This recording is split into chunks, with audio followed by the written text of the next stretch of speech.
அடுத்த பாடல் 1842. ஆவி கமலத்தினை புணர்ந்து இன்பு உற. இந்த முதலடி. ஆவி. ஆவி என்றால் என்ன? உடல், பொருள், ஆவி என்ற வார்த்தைகளை கேள்விப்பட்டிருப்போம். ஆவி அப்படின்னா, ஆவி என்ற சொல்லிற்கு நம்ம உடம்புக்குள்ள இருக்கக்கூடிய பெரிய ஆற்றல் என்று பொருள். ஆவி அப்படின்னு சொல்லப்பட்டது. அது எந்த ஆற்றல் வேணா வச்சுக்கலாம். இயக்காற்றல் தான், முழுமையாக இயக்காற்றல் தான். ஏன்னா மூச்சு காற்றோடு இருக்கிறதும் இங்க ஆற்றல் தான், உடம்பு இயங்குவதற்கு இருக்கிறதும் ஆற்றல் தான். இது எல்லாத்துக்கும் மூல ஆற்றல் எங்க இருந்து வருது அப்படின்னா, நம்ம சகசர தளத்துல இருந்து தான் வருது. எப்படி அப்படின்னா, நம்ம நான்காம் தந்திரத்துல இதை வச்ச குறிப்புகள்லாம் நிறைய இருக்கு. நம்ம டெய்லி இயங்கிக்கிட்டு தான் இருக்கோம். அதற்கு மூல ஆற்றல், ஒரு பொருள் இயங்கணும்னா அதுக்கு ஒரு எரிபொருள் வேணும்ல. அந்த எரிபொருளாக இங்க இருக்கிறது மூச்சு காத்து தான். மூச்சு காத்து உள்ள போகுது. உள்ள போய் என்ன பண்ணுது? மூச்சு காற்றுல இருக்கக்கூடிய பிராணன் என்று சொல்லக்கூடிய சக்தியை வில்ல விட்டுட்டு வந்துடுது.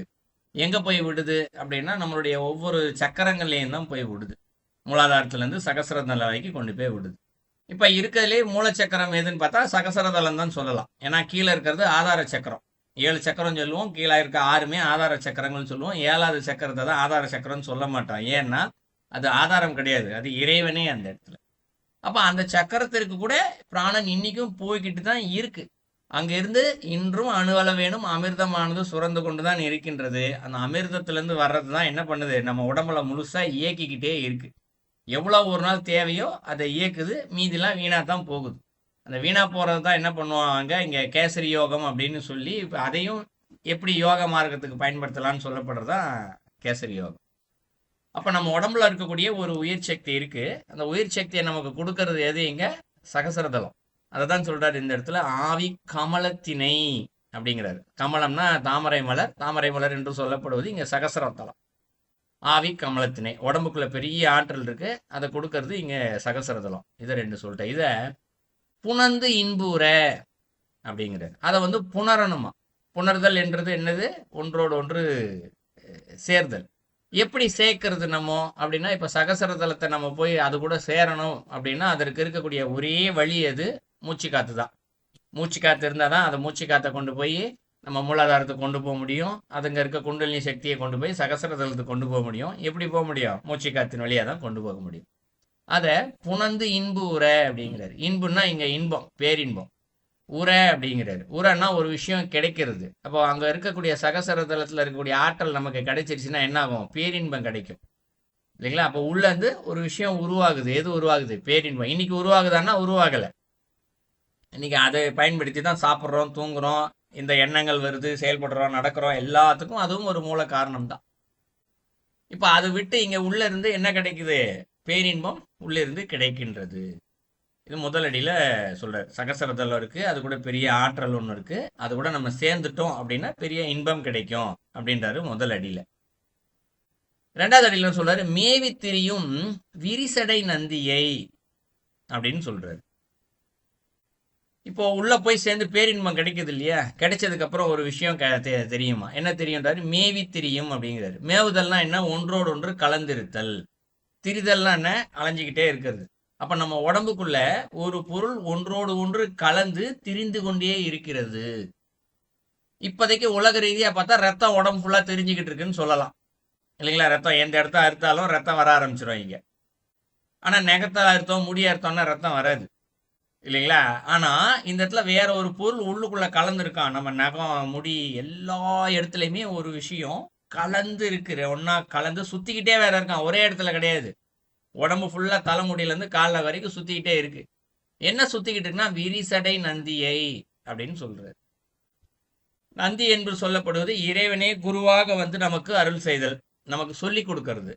விரிசடை நந்தி அப்படின்னா, விரிசடை என்பதற்கு நம்ம ஏற்கனவே பல முறை விளக்கம் சொல்லியிருக்கோம். சிவபெருமான் விரிசடை போட்டிருக்காரு அப்படின்னா அந்த சடாமுடி நமக்கு பலவித அருளை கொடுத்து கொண்டே இருக்கிறது. மழை பெய்யற மாதிரி அருள் கொடுத்துக்கிட்டே இருக்கு. யார் மழை தண்ணியை பிடிக்கிறதுக்கு எவ்வளோ பாத்திரத்தை கொண்டு போய் பிடிச்சிக்கிறோமோ அது போல இறைவனது அருளை யார் எப்படி வேணா கொண்டு போய் பிடிச்சிக்கலாம். அதை பிடிச்சி கொள்ளக்கூடிய பாத்திரம் நம்முடைய எண்ணம் மட்டும்தான். அமைதியான எண்ணமும் தர்ம அறத்தோடு இருக்கக்கூடிய எண்ணம் தான் அதை பிடிச்சிக்கக்கூடிய ஆற்றல். அப்ப இறைவன் இங்க குருவா நம்ம உடம்புக்குள்ள 2 கலந்து உடம்பு ஃபுல்லா அலைஞ்சு திரிஞ்சுக்கிட்டே இருக்காராம். ஏன் அலைஞ்சு திரிஞ்சிட்டு இருக்காரு? நமக்கு ஏதோ ஒன்றை சொல்லி கொடுத்து கொண்டே இருக்கின்றார்.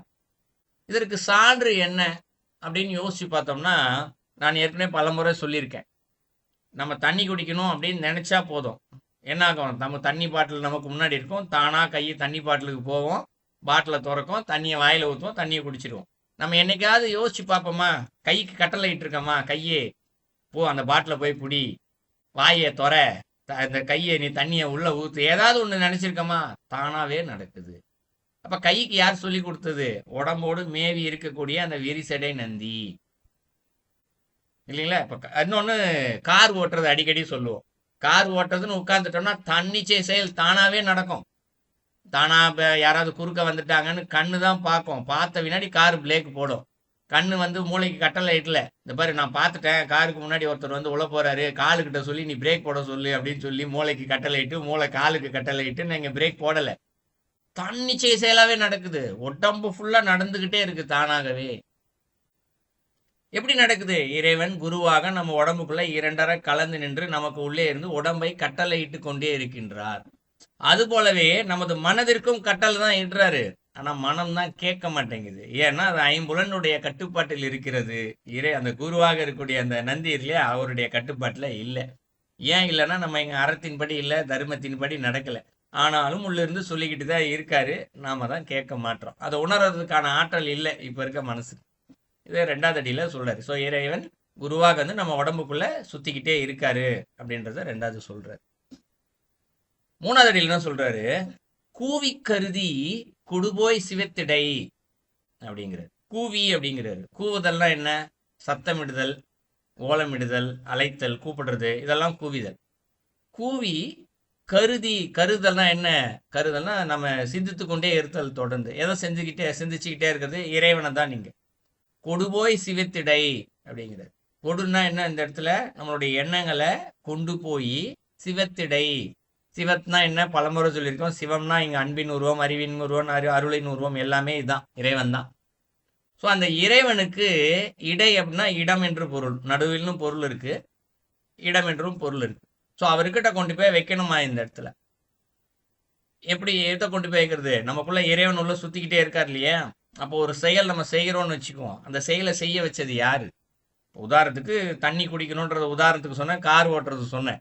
தண்ணி குடிச்சிட்டு நான் தண்ணி குடிச்சேன், நான் கார் ஓட்டுறேன் தானே சொல்றோம். என்னைக்காவது ஒரு நாளைக்கு இறைவன் தண்ணி குடிக்க வச்சாரு, அவர் தான் எனக்கு தண்ணியை உள்ள ஊற்றி தாகத்தை போக்குனாரு, கார்ல அவர் தான் கூட்டு போனாருன்னு சொல்றோமா? இல்லை.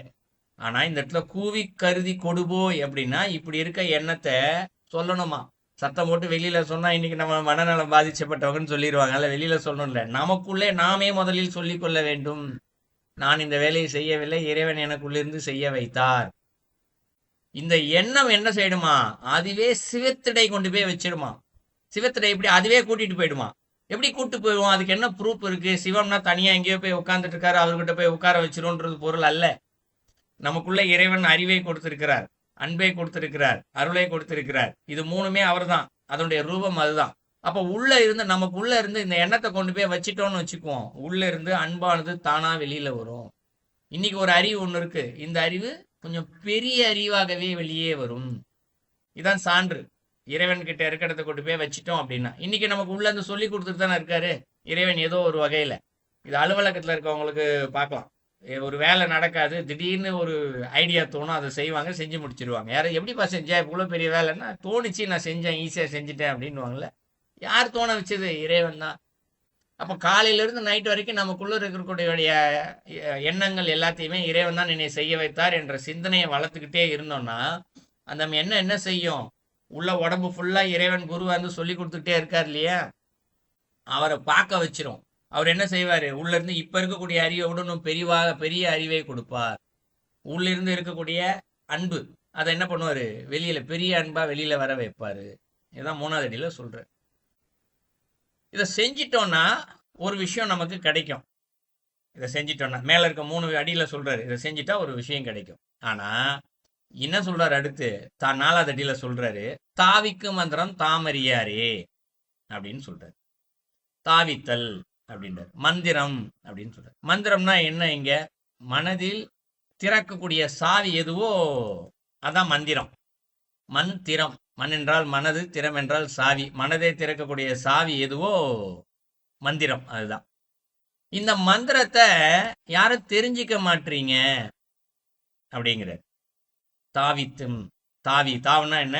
உள்ளே இருக்கு, நிலை பெற்று இருக்கக்கூடிய ஒரு பொருள் இருக்கு, திறக்கிற சாவி ஒன்று இருக்கு, உள்ளுக்குள்ள ஒரு இடம் ஒன்று, லாக்கர் மாதிரி வச்சுக்கோமே. தாவித்தல் என்பதற்கு லாக்கர் மாதிரி ஒன்று வச்சுக்கலாம் உள்ள. அதை திறக்கக்கூடிய மந்திரம் தாமரையாரே, உள்ள இருக்கக்கூடிய சாவி யாரும் தெரிஞ்சிக்கல அப்படின்னு சொல்லி முடிக்கிறார். ஆனால் இப்ப மேல இருக்க 3 அடியில என்ன செய்யணும்னு சொல்லிக்கிட்டே வந்தார் இல்லையா? அதை செஞ்சிட்டோம் அப்படின்னா நமக்கு அந்த சாவியானது கிடைக்கும். மந்திரம் என்று சொல்லக்கூடிய சாவி. எந்த சாவி? அறிவு ஒண்ணு கிடைச்சிருது சொன்னோம் இல்லையா? சிற்றறிவு பேரறிவா வரும். அன்பு என்பது அன்பு, அது உள்ள இருந்து வெளிப்பட ஆரம்பிச்சிருக்கும். அருளால் நிறைந்து நிற்போம். இது வந்ததுக்கு அப்புறம் சாவி தானா கிடைச்சிடும். திறந்துட்டா உள்ள இருக்கிற இறைவன்கிட்ட போய் உட்கார்ந்துக்கலாம். ஸோ இது 4வது அடியில சொல்ற. இப்போ 3 அடியிலேயுமே சொல்லக்கூடியது எது என்றால் இங்கு சிவபூஜை. 3 அடியில இருக்கக்கூடிய சிவபூஜையை செஞ்சோம் அப்படின்னா நமக்குள் மறைந்து இருக்கக்கூடிய அந்த இறைவனை பார்க்கக்கூடிய அந்த உணர்வு, அந்த மந்திரமானது நமக்கு கிடைக்கும். இப்ப நமக்கு கிடைக்கல, அதான் தாமரையாருன்னு சொல்றார். 4 அடியிலையும் சேர்த்து பொருள் பார்த்தோம் என்றால் நம்ம உடம்புல மிகப்பெரிய உயிர் ஆற்றல் ஒன்று இருக்கு. இந்த ஆற்றல் என்ன பண்ணுது? நம்ம சகசர தளத்துல இருக்கக்கூடிய அங்கிருந்து தான் நமக்கு கிடைக்குது. அது கூட போய் சேர்ந்தோம் அப்படின்னா ஒரு பேரின்பம் ஒன்று கிடைக்கும். அந்த பேரின்பத்தை நம்ம உணர்ந்து கொண்டோம் என்றால் நமக்குள்ள உடம்பு முழுவதுமேகி 2 கலந்து திரிந்து கொண்டு இருக்கக்கூடிய இறைவன், நமக்கு அருளை வாரி கொடுக்கக்கூடிய இறைவன் குருவாகவே வந்து நின்று நமக்கு சொல்லி கொடுத்து கொண்டே இருக்கின்றார். அந்த இறைவன் தான் நமக்கு எல்லாத்தையும் சொல்லி கொடுக்குறாரு. இறைவன் குருவா இருந்து எனக்கு சொல்லி கொடுத்துட்டே இருக்காருப்பான்ற ஒரு சிந்தனை நமக்கு வரும் பொழுது அந்த சிந்தனை என்ன பண்ணுது? நமக்குள்ள இருக்கக்கூடிய அன்பை வெளிப்படுத்துகின்றது, அறிவை வெளிப்படுத்துகின்றது, அருளை வெளிப்படுத்துகின்றது. இதன் வழியாக அந்த இறைவனை உணரக்கூடிய அந்த சாவியானது நமக்கு கிடைக்கும். ஆனால் இந்த சிவ பூஜையை யாரும் செய்யாத காரணத்தினால் இதை யாரும் அறியாமலே இருக்கின்றீர்கள் அப்படின்னு சொல்லி முடிக்கிறாரு. இதான் அந்த பாடலுடைய கருத்து.